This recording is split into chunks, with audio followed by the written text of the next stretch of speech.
ஜெயமீனா channel வாசகாஸ் நலமா. வெந்தய குழம்பு. தேவையான பொருட்கள்: 100 கிராம் துவரம் பருப்பு, 3 வரமிளகாய், 1 கைப்பிடி அளவு வெந்தயம், கடுகு, உப்பு, புளி, மஞ்சள், பெருங்காயத்தூள், கருவேப்பிலை. புளியை தண்ணீரில் போட்டு கரைத்து வைத்துக் கொள்ளுங்கள். இது தேவையான அளவு எண்ணெய். நல்லெண்ணெய் மிகவும் சுவையாக இருக்கும். புளியை வடிகட்டி கொள்ளுங்கள். வடிகட்டிய புளி தண்ணீரில் கொதிக்க வைத்து அதில் மஞ்சள்தூள், பெருங்காயம், உப்பு சேர்க்கவும். கருவேப்பிலையும் கிள்ளி போடலாம்.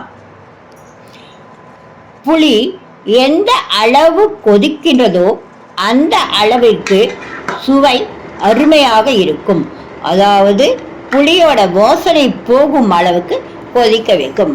பிறகு அந்த வெந்த பருப்பை இருக்கிறால் அதை புளி தண்ணீருடன் சேருங்கள். நன்றாக கலக்கி விடுங்கள். புளி தண்ணீரில் புளியும் பருப்பும் காணும் காட்சி இது.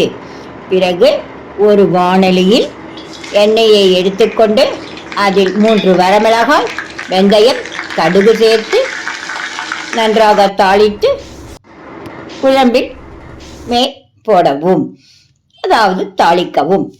கருவேப்பிலையும் சேர்க்கவும். வாசகாஸ் நன்றி, வணக்கம். சப்ஸ்கிரைப் செய்யுங்கள்.